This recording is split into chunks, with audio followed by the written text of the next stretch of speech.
करोड़ बार एक दिन में भगवान का नाम निकलना चाहिए। एक दिन में 3.5 करोड़।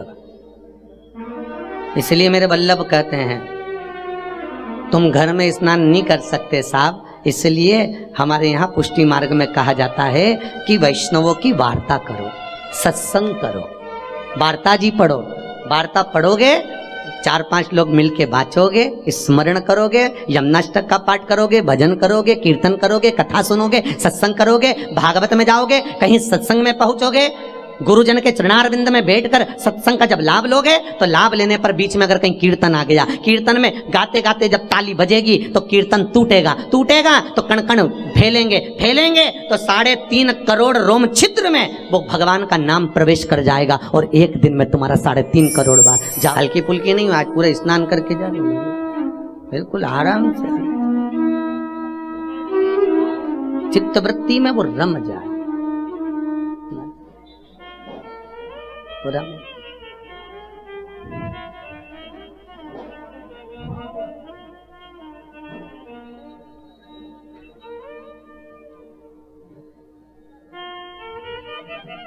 बस गई रे सांवरिया तेरी तलेटी में, तेरी तलेटी में।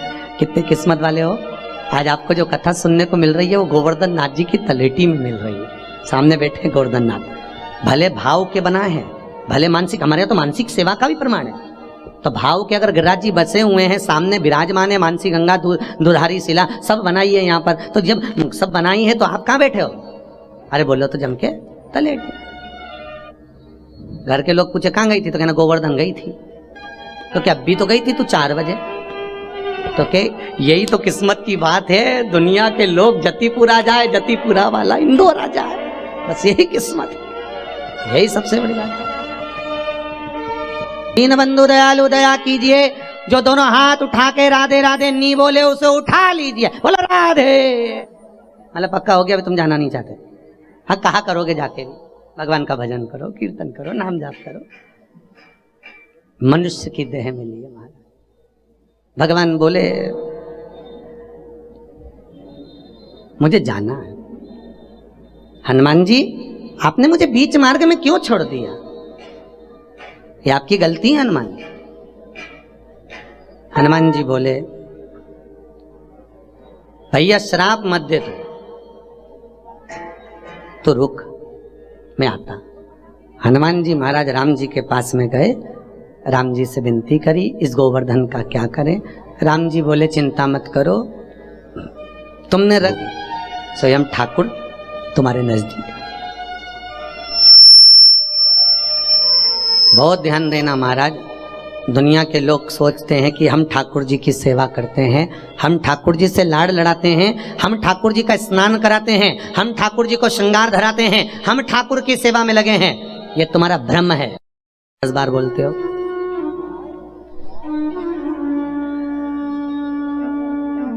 भगवान देता बोलता। पुलस्त बाबा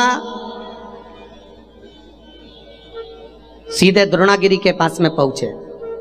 अब द्रोणार्थ नहीं है, कांतानाथ नहीं है, केवल अकेला गोवर्धन नाथ। पुलस्त ऋषि को तप करना था। द्रोणागिरी से पूछा तुम्हारा छोटा बेटा कहाँ है?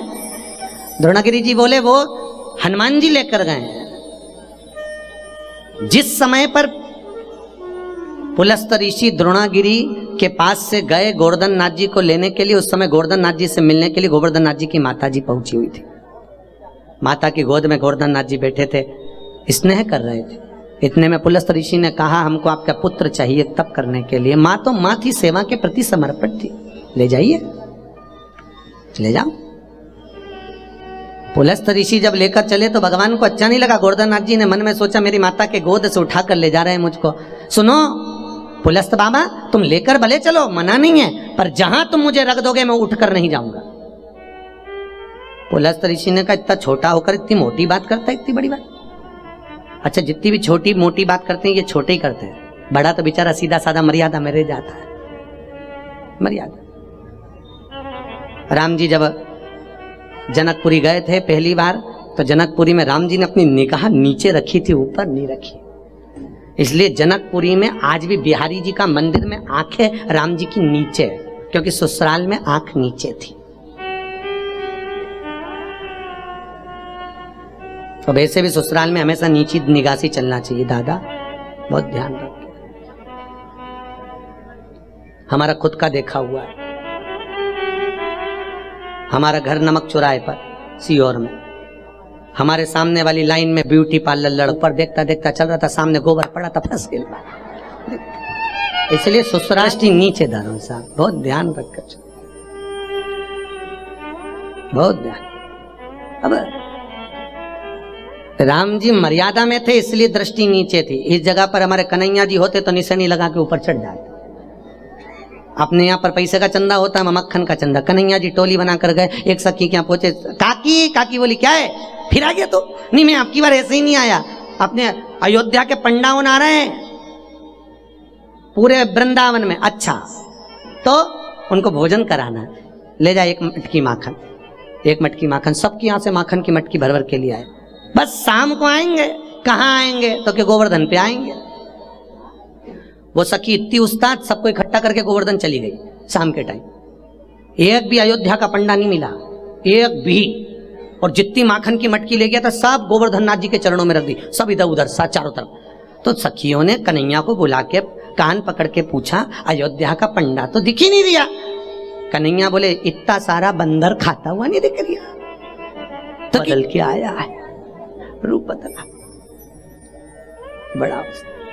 अब तुम मुझे लेकर जाओगे, मैं उठूंगा नहीं। तू छोटा हो, कितनी बड़ी बात करता है, चल मेरे साथ में चल। उठाया, ले गए। और जैसे ही पहुंचे मथुरा के मध्य में, लघु शंका लगी, जतिपुरा के पास में उनको छोड़ा, उठाया, नहीं उठे, श्राप दे दिया तो तिल तिल घटेगा। जिस गोवर्धन पर्वत का आज भी शास्त्र कहता है भूमंडल पर केवल एक देवता है पृथ्वी पर जो आज भी नजर आता है। हनुमान जी महाराज को राम जी छोड़ कर गए, पर हनुमान नजर नहीं आते। हनुमान जी ने कहा, मैं सामने दिखूंगा नहीं, मैं सम्मुख नहीं रहूंगा पृथ्वी पर, दिखूंगा नहीं। पर जो दिखता है वो आज भी है। भगवान कृष्ण ने गोवर्धन नाथ जी से कहा, तू यहीं रुक, तू गोवर्धन बाबा विराजमान होकर महाराज उठे नहीं। समय आया, भगवान कृष्ण ने जब चारों तरफ पानी पानी हो गया, ब्रजवासी सब जब भगवान कृष्ण के लिए गोवर्धन नाथ जी का जब पूजन कराने के लिए भगवान कृष्ण गए, खूब सुंदर सुंदर सुगंध आ रही थी ठाकुर जी को, बहुत सुंदर सुगंध। सारी गोपियों के घर जा जाके पूछा, क्या बना रही है, तो क्या मोतीचूर का लड्डू, दूसरी बोली मोहन था, तीसरी बोली ठोर, चौथी बोली रबड़ी, पांचवी बोली बासुंदी। कोई कुछ करता हूँ, ऐसा स्वरूप बनाता हूँ कि 1000 हाथ हो जाए और सब खा जाओ। अच्छा, बच्चों के मन में अच्छी चीज बनाती है तो बच्चे में खड़े होकर देखते रहते हैं, उनके मुंह में से पानी टपकता है, मम्मी कब देगी गुजिया, कब देगी मम्मी के, लक्ष्मी जी की पूजन होगी जब मिलेगा, लक्ष्मी जी की पूजन होगी जब दूंगी। अब बेचारी लक्ष्मी की पूजन परसों, ये बापड़ा सूख के कांटा हो गया। लक्ष्मी, बच्चे भी लक्ष्मी जी से कह रहे, एक दिन पहले नहीं आ सकती, भूख लगा जाता है। वो कहाँ सोचे कि त्रिलोकी का नाथ हमारा गोवर्धन श्रीनाथ, अरे त्रिलोकी का नाथ हमारा गोवर्धन श्रीनाथ, भर भर माल लुटावे है, संग में खुद भी खावे है। देवेश कुमार बाबा जी श्री पधार रहे हैं, जय जय पधार रहे हैं। एक बार जोरदार ताली बजाकर स्वागत वंदन। गुरुदेव सुस्वागतम, गुरुदेव स्वागतम, गुरुदेव हरे। बोलो श्री गिरिराज धारण की जय।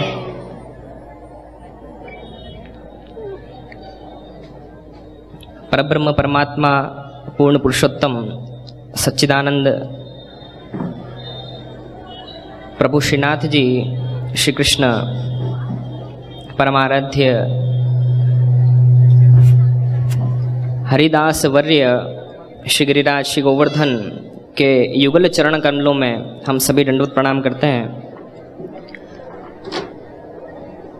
मंचासीन व्यासपीठ पर विराजमान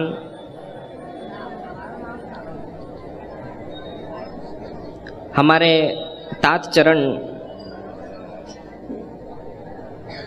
के परम प्रिय शिष्यगणों में से एक परम आदरणीय भक्तवत्सल हमारे पूज्य गुरुदेव पितृचरण के परम कृपा पात्र एवं स्नेही परम पूज्य श्री प्रदीप जी शास्त्री जी यहाँ पर विराजमान हैं। श्री माहेश्वरी सेवा संगठन के सभी कार्यकर्तागण, इंदौर एवं बाहर से पधारे हुए समस्त भक्तजन, वैष्णवजन, आज बहुत ही प्रसन्नता का विषय है कि हम सभी एक शाम श्री गिरिराज जी के नाम यह मनोरथ के अंतर्गत यहाँ पर एकत्रित हुए हैं। क्योंकि एकत्रित तो हम वैष्णवजनों बहुत से स्थानों पर होते हैं, कोई शादी में एकत्रित हो रहा है, कोई पार्टी में एकत्रित हो रहा है, कोई कहाँ एकत्रित हो रहा है, हम सभी जगह मिलते जुलते हैं। लेकिन हमारा सौभाग्य है, हम पर प्रभु की कृपा है कि हम एकत्रित भी हुए तो भगवत नाम के लिए एकत्रित हुए, इसलिए आप सब सौभाग्य का विषय है और आप सभी सौभाग्यशाली हैं। कि सुंदर स्वरूप सन्मुख में विराजमान है। यहाँ शायद परिक्रमा का भी क्रम है, आप सभी करेंगे, तो बहुत ही प्रसन्नता का विषय है विष्णुजनों। और यह श्री हरिदास वर्य, श्री हरि के दासों में सर्वश्रेष्ठ हैं श्री गिरिराज जी, और दोनों स्वरूप से विराजमान है, एक भक्त स्वरूप से और द्वितीय भगवान स्वरूप से। प्रभु के परम प्रिय भक्तों में श्री हरिदास वर्य, हरि के दासों में वर्य अर्थात सर्वश्रेष्ठ हैं। क्यों हैं? तो वहाँ पर श्री सुखदेव जी वेणुगीत के प्रसंग में आज्ञा करते हैं कि हंताय मद्रिबला यद राम कृष्ण चरण स्पर्श प्रमोद, कि जब प्रभु श्री गिरिराज जी के ऊपर अपने सुकोमल चरणारविंद जब पधराते हैं, विभिन्न लीलाएं करते हैं, जब गिरिराज जी पर अपने चरण कमल को पधराते हैं तो श्री गिरिराज जी पुलकित हो जाते हैं। ये राम कृष्ण चरण स्पर्श प्रमोद, चरण स्पर्श करते मात्र ही उनको प्रफुल्लित हो जाते हैं, प्रसन्न हो जाते हैं। तो एक भक्त की यही विशेषता है कि जब वह अपने गुरु के, अपने प्रभु के चरणों का स्पर्श करे तब वह प्रफुल्लित हो जाना चाहिए। क्योंकि प्रभु के और गुरु के चरणारविंद में ही, चरण कमलों में ही भक्ति मानी गई है और वहीं से भक्ति का प्रवाह है। इसलिए हम लोग गुरु के, आचार्य के और प्रभु के चरण स्पर्श करते हैं, हमारी भारतीय संस्कृति है। अभी मुख्य तो शास्त्री जी विराजमान हैं, सब हमको आनंद का लाभ दे ही रहे हैं। मैं एक क्रम और बताते हुए अपने वचनामृत को पूर्ण करूंगा। आगे हम श्री गिरिराज जी के विभिन्न लीलाओं का आनंद लेंगे। श्री गिरिराज धारण जब प्रभु ने किया तो अपनी कनिष्ठा उंगली में धारण कर लिया। तो यहाँ वैष्णवजन हमको यह सोचना चाहिए कि हम रात दिन हर व्यक्ति चिंताओं से ग्रस्त है। हर व्यक्ति, यहाँ पर एक भी ऐसा नहीं है जो कह सके मैं 100% सुखी हूँ। हाँ, वही व्यक्ति कह सकता है जो हरि का दास है, वही सुखी है, बाकी तो कोई सुखी नहीं है। तो चिंता करने की आवश्यकता ही नहीं है। चिंता का भी नकार्य, चिंता कभी करना ही नहीं। क्यों नहीं करना?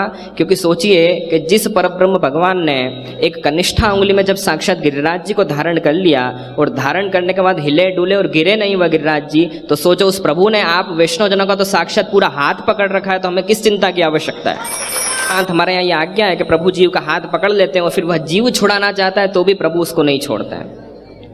ऐसे श्री गिरिराज धारण प्रभु हैं और गिरिराज जी को हाथ में धारण किया है। और यह संदेश हम भक्तजनों को दे रहे हैं कि यही वह गिरिराज है जिसमें मेरी समस्त लीलाएं और समस्त परिकर सहित मैं यहाँ पर नित्य निवास करता हूँ। इसको यदि तुम भज लोगे, इनको यदि तुम सेवा कर लोगे तो तुम्हें भी वही सब सुख की प्राप्ति निश्चित प्राप्त होगी ही सही।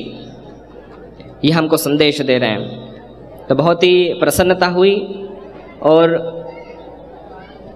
श्री माहेश्वरी सेवा संगठन के सभी कार्यकर्ताओं को हृदय से मैं मंगल बधाई देना चाहता हूँ कि उनका इतना परिश्रम है इस आयोजन के लिए।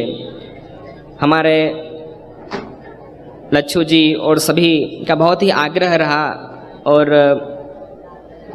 और मैं सभी को बधाई देना चाहूँगा और यही कहना चाहूँगा कि जैसा यह संगठन है, जो ये डिटर्मिनेशन से जो कार्य करते हैं, जो हार्ड वर्किंग है इनकी, वह हम सबको सीखना चाहिए। हम भी आगे बढ़ें और ऐसे ही एक भक्ति रस की धारा को प्रवाहित करते रहें और जिसमें सभी भक्तजन, सभी वैष्णवजन इस भक्ति रस के प्रवाह में गोते लगाते रहें, इनका पान करते रहें। और आज के पुनः सभी मनोर्थी परिवारों को मेरे ओर से बहुत बहुत बधाई, शुभकामनाएं। प्रभु से यही विनती करते हैं कि गतिर्विठ्ठलेशे मतिर्विठ्ठलेशे रतिर्विठ्ठलेशे सदा वही ममास्तु, कि सभी की गति रति और मति इसी तरह प्रभु चरणों में प्रवाहित होती रहे। और यह एक दस्तूर गार्डन भी एक ऐसा स्थान है हमारे खटोड़ जी बसंत जी, कि यह स्थान तो एक, मैंने तो अभी आते से ही कहा, यह तो धार्मिक स्थान बन गया है बसंत जी। यहाँ तो नित्य नूतन धर्म के कार्य होते रहते हैं। अभी 21 तारीख को हमारे मंडल का बहुत सुंदर आयोजन यहीं हुआ था सामने। तो यह भक्ति रस की धारा प्रवाहित होती रहती है, सभी वैष्णवजन साथ में मिल रहे हैं। आप सब भी जुड़िए, हम सब भी साथ में हैं, और हमारी भारतीय संस्कृति को, हमारी धर्म की ध्वजा को हमको संपूर्ण विश्व में फहर रही है और हमको ऊंचा फहराना है। यही कहते हुए मैं वचनों को यही विराम करता हूँ। श्री गिरिराज कर रहे हैं। पूरे ब्रजमंडल में जहां जहां गोपियों ने सुंदर सुंदर पकवान तैयार करे हैं, लड्डू, पेड़ा, ठोर, मोहन थाल आदि आदि जितने भी बने, तो ठाकुर जी को लगा कि इतने सारी सामग्री सिद्ध हुई है और पूरे ब्रज की गोपियां तैयारी कर रही हैं, आखिर कर किसके लिए रही? तो भगवान ने जाकर पूछा, किसके लिए तुम ये भोजन बना रहे? तो कि इंद्र के लिए बना रहे। भगवान ने कहा ठीक है। अब इंद्र इतना भोजन कैसे करेगा? भगवान को भी लगा अकेला है और उधर का ध्यान करना पड़ता है। तो भगवान को लगा कि भाई इतनी सारी सामग्री बनी है, प्रत्येक घर में, और एक एक वस्तु नहीं, प्रत्येक के घर में ढेरों वस्तु बनी। आपके यहाँ जब दीपावली आती है, लक्ष्मी पूजन आप लोग करते हैं, तो कितना सामग्री बनाते हैं? बहुत सारी सामग्री एक एक के घर में बनती है। तो इतनी सारी सामग्री सिद्ध हुई तो विचार करा ठाकुर जी ने कि अब करे क्या? तो भगवान ने उसी समय गोवर्धन नाथ जी के पूजन का प्रमाण रखा। यदि करना है तो गिरि गोवर्धन नाथ जी का पूजन करो, जो अंधन लक्ष्मी का देने वाला है। महाराज, जिसकी तलेटी में गौ माता चढ़ती है, जो दूध मिलता है उससे माखन बनता है, और माखन बनाकर अपन अपना यापन करते हैं। चलो सब चलो, सबको तैयार कर कर ठाकुर जी स्वयं गोवर्धन नाथ जी की तलेटी में लेकर जा रहे हैं। और भगवान को मालूम था, अगर मैं बोलूंगा कि मुझको ये गुजिया दे दो, मुझे ठोर दे दो, मुझे मोहन थाल दे दो, तो क्या ये देंगे? अरे बोलो तो, जैसे माँ अगर पूजन की तैयारी करती है और बच्चा कहता है मम्मी मुझको गुजिया चाहिए, मम्मी मुझे पपड़िया चाहिए, मम्मी मुझे मोहन थाल चाहिए, तो माँ देती है बच्चों को? नहीं, अभी लक्ष्मी जी की पूजन होगी तब देंगे, अभी दिवाली है ना परसों, तब देंगे। माँ बना बना के डब्बे में भर भर के रखती है, बेचारे छोरे के प्राण जाए, 3 दिन में ऐसा दुबरा हो जाए, वो गुजिये की याद में मिलेंगे कब? बच्चे भी लक्ष्मी जी से विनती कर रहे, तू पहले आ जाती तो हमें गुजिया पेला मिल जाता। तो भगवान ने विचार करा, अब ये पकवान तो ढेर बन गए, अब करा क्या जाए? तो ठाकुर जी ने सारे ब्रजवासियों को ले जाकर गोवर्धन नाथ जी की तलेटी में छोड़ा। और जैसे ही गिरिराज बाबा की तलेटी, बहुत कठिन बात है महाराज, किसी के दिल में और किसी के घर में घुसना बहुत कठिन काम है, सबसे ज्यादा कठिन काम। भाव, अब जितने ब्रजवासी हाथ जोड़ के बैठे, एक दूसरे को कोनी मार रहे, क्यों तुम्हें कहीं देवता दिख रही है क्या? फिर दूसरे ने तीसरे को कोनी मारी, तेरे को दिख रहा है?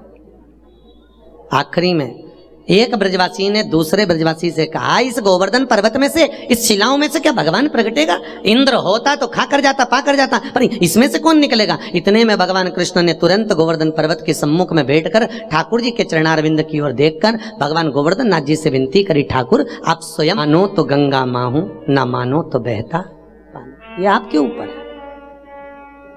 कई लोग गोवर्धन नाथ जी की परिक्रमा लगाने जाते हैं और कोलू के बेल की तरह लगाते हैं। तुमने देखा कभी गिरिराज जी की परिक्रमा? कुछ नहीं खाऊंगी, कहीं बैठूंगी भी नहीं, और चलिए लगाए। सुबह रात को यहाँ से कौन सी ट्रेन जाती थी बाबा? इंदौर से, इंदौर देहरादून, उससे बैठे जाए, मथुरा उतरी, तुरंत जाके नहा धो के जो परिक्रमा लगाना चालू करी, ना कुछ खाऊंगी ना बैठूंगी, लगाती जाए कोलू की बेल की तरह। हाँ पड़ी भर आ रही। ठाकुर जी भी कह रहे 700 रुपए खर्च करके आई, थोड़ी देर बैठ के मेरे से बात तो कर ले, मैं खुद तरस रहा था तुझसे मिलने के लिए, इतने दिन के बाद आई और कोलू की बेल की तरह परिक्रमा लगा के, और शाम के अब पति कह रहा चल शयन का दर्शन करिए आए, पत्नी बोले गर्म पानी ला दो। कहा था परिक्रमा का भाग, मनकों का भाव। अब चल, और शाम हुई, ट्रेन में बैठी, वापिस अपने घर वापिस। अब ठाकुर जी को बुरा लगा कि नहीं लगा? ईमानदारी से बोलना, तुम तुम्हारी बहन के घर जाओ, तुम तुम्हारे काका जी के यहाँ जाओ, तुम तुम्हारी मामी जी के यहाँ जाओ, तुम तुम्हारे मौसा जी के यहाँ जाओ, और बस उसके घर में थोड़ी देर जाओ और जाके इधर उधर घूम के कुछ बोले ना चाले, और तुरंत उठ के और चल दिया। मासा जी को बुरा लगेगा कि नहीं लगेगा? अरे बोलो तो रे इंदौर वालों, लगेगा कि नहीं लगेगा? लगे कि नहीं लगे? तो भगवान को भी कहे, भगवान भी इतना इंतजार करे, इंदौर से आ रही होगी, ट्रेन में बैठी है, 600 रुपये का टिकट कराया है रही, अब आई है मेरे पास, तो थोड़ा बैठ तो सही मेरे पास बैठ कर अपने दिल की बात कहे, थोड़ी सी मन की कोई बात हो तो मुझसे कर जा। बस आई और अपने मन की बात सुना दी, मैं बड़ी दुखी हूँ, मैं बड़ी दुखी हूँ, मैं बड़ी दुखी हूँ। तो गोवर्धन नाथ जी भी राधा जी के साथ में बैठ के चर्चा करते रहे, सखियों के साथ बैठे रहे, तुम्हारी सुनी नहीं, क्योंकि तुम अपना दुखड़ा सुना रही थी। भगवान के रोज हर बार आती है, बस परिक्रमा लगा के दुखड़ा सुना के चली जाती, कभी मुझसे नहीं पूछती कि गोवर्धन नाथ कैसे हो, बहुत पानी गिर रहा है, छाता लगा दूं। गोवर्धन नाथ मैं दुखड़े रोने चले गए। और रोज रोज ठाकुर जी से मांगोगे, रोज रोज जाओगे और भगवान से कहो भगवान ये दे दे, भगवान वो दे। तुम एक प्रैक्टिकल करना, पड़ोसन के जाके कहना जी जी चाय की पत्ती देना, दूसरे दिन जाके कहना शक्कर देना, तीसरे दिन कहना तेरा मोबाइल देना। रोज रोज पड़ोसन के जाके मांगोगे तो पड़ोसन भी ताला लगा लेगी, पीछे से रास्ता चालू कर देगी। और तुम रोज रोज ठाकुर जी के मंदिर में जाकर, कई बार तुम्हारे साथ भी हुआ होगा, मन पर हाथ रखकर बोलना हुआ कि नहीं हुआ। कई बार तुम मंदिर में गए और मंदिर में जाके कहते आज मंदिर में रौनक नहीं दिख रही, आज मंदिर में आनंद नहीं आ रहा। तो भगवान के काय का आनंद आए, जैसे मैंने देख लिया तू आई मैं तुरंत भाग गया। तो इसलिए कहते हैं ठाकुर जी की हवेली, हवेली मतलब घर। मंदिर में तो भगवान को एक जगह पे ले जाकर बिठा देते, पर हवेली जी में तो ठाकुर जी दूर से देख लेता, लीला बाई आई मांगेगी, भगवान भाग के ऊपर शयन कमरे में तुरंत पहुंचा, काय गवाना। और जिस दिन ठाकुर भाव से रीझ गया, कितना सुंदर चरित्र महाराज। दो बहनें थी, एक दिन उन्होंने प्रवचन में सुन लिया कि ठाकुर जी लड्डू गोपाल की सेवा होती है, लड्डू गोपाल का दर्शन करना चाहिए, जीवन धन्य हो जाता है। अब उन्होंने जिंदगी में कभी लड्डू गोपाल देखे ही नहीं थे। अब लड्डू गोपाल देखे नहीं तो मन में आया लड्डू गोपाल किसके पास होते हैं, तो संत ने कहा संतों के पास होते हैं। अब एक दिन यमुना जी के घाट पे गई, एक संत ने अपना झोला का मंडल रख के यमुना जी में कूदे नहाने के लिए, एक बहन ने दूसरी बहन से कहा बस यही संत की झोली है, इसी में ठाकुर जी होगा। तो क्या करा जाए कि झोले का सामान निकाल दिया, उसमें ठाकुर जी नहीं मिले, इतना बड़ा स्टील का डब्बा, उसमें अंदर गद्दा बिछा, गद्दे में ठाकुर जी आराम से लड्डू गोपाल सो रहे। अब बेचारी ने जो लड्डू गोपाल को हेड़ा तो अपनी बहन को आवाज लगाया, जी जी जल्दी आ, मिल गया। कौन? के ठाकुर। कहाँ मिला? के डब्बे के अंदर। इतने में बड़ी बहन आके बोली आग लग जाए बस संत के, बेचारे को कैसे कुकड़ा मुकड़ा के अंदर भरा है, विनती करें तुम अच्छे से हो जाओ, अभी हम हैं, तुम चिंता मत करो, संत आएगा, जब आएगा तुम तो हाथ पैर सीधे करो। और बहन ने तुरंत हाथ पैर जोड़ के विनती करी, ठाकुर जी तुम हाथ पैर लंबे कर लो, कोई चिंता की बात नहीं है, संत तो अभी नहाने गया, आएगा आधा घंटा में, तुम तो आराम से रहो, अब तुम्हें डब्बा में रहने की जरूरत नहीं, तुम बढ़िया चकाचक करो। इतने में ठाकुर जी भाव से रीझ गए, यमुना के घाट पे ठाकुर जी ने हाथ भी लंबे कर दिए, पाँव भी लंबे कर दिए। इतने में बहन से कहा जरा देख संत तो नहीं आया, और दूसरी बहन ने आवाज लगे आ रहा है, जैसे ही बोले आप अंदर तो चले जाओ, ठाकुर जी अंदर तो चले, ठाकुर जी जाए नहीं। इतने में बड़ी बहन ने नाक रगड़ के कहा दादा वो संत जैसा रखता रख लेगा, तू तो अंदर घुस जा, तेरे हाथ जोड़ो, तू अंदर चले जा, वो हमें मार देगा। अब भाव को देखकर भगवान को भी हंसी आ गई और पीतल की मूर्ति वापस लड्डू गोपाल की हो गई और गोपाल की होकर। कई माताओं की आदत रहती तुलसी के क्यारे में जब दिया लगाती है ना, तुमने देखा है, तो वो तुलसी के क्यारे के अंदर ही धरती है। बेचारी तुलसा मैया भी डरती है, आग लगा के मानेगी, बेचारी तुलसी भी डरती। पवन देवता से कहती हवा चलाओ, तुम देखना जब जब तुम दिया लगाने जाती हो तब तक तेज तेज हवा चलती है, इससे पहले नहीं चलेगी, पर तुमने दिया लगाया और उसने हवा चलाई, क्योंकि उसको मालूम है आग लगा के जाएगी। पवन देव हवा चलाओ, पवन देव हवा चलाए, तो तुलसी मैया हिलती रहे, इधर उधर जाए, तो दिए से थोड़ी दूर बढ़ती चली। ये कैसा तुम्हारा भाव कि भगवान की तुलसा के क्या, एक दिन तुम्हारी सास कुर्सी में बैठी है, उसके नीचे लगा दे दिया, ये कोई भाव है? और बड़े प्रेम से कह हम तो बहुत भगवान को रिझाते, हम तो बहुत प्रेम से भाव से मान। अभी कल जन्माष्टमी थी, सब पीताम्बरी ले लेके थाली में बैठ गई, और पाउडर पीताम्बरी का सब ने घिसा, सब ने, और एक दूसरे से कह रही आज ऐसी घिसूंगी, ऐसी चमकाऊंगी, अगली दिवाली तक चमकता रहेगा। भगवान ने भी मन में सोचा अरे यो अम्मा आज मेरा हैप्पी बर्थडे न टू यू, और तूने मुझे घस दिया आई, और जो घसाई तो हॉस्पिटल में पड़े, जितने लोग मिलने गए तो सबने पूछा जी जी क्या होगा, कि कहीं नहीं जन्मदिन था मंदिर जा रही थी, भगवान ने घस दिया। भगवान के मेरे जन्मदिन पे मुझे घसा, तेरे जन्मदिन पे तुझे घसा, ले हिसाब आ रहा, और घसा और घस, तुमने तो नहीं घसा, अरे मत बोलो, इशारे में बोल दो, नहीं घसा ना। हाँ, भाव से भगवान चमकता है साहब, ये चमक ये दमक फुल्ल वन में महक, सब कुछ सरकार तुम ही से है, हमारा है क्या? भाव हो वो कहे ना, मेरे मंदिर की तुलसाना तोड़ पुजारी, पत्ते पत्ते पे लिखा है श्याम बिहारी, पत्ते पत्ते पे लिखा है बिहारी। तुलसा को देखन काना भी आए, तुलसा को गाइए गाइए, इस संग में राधा को लाए।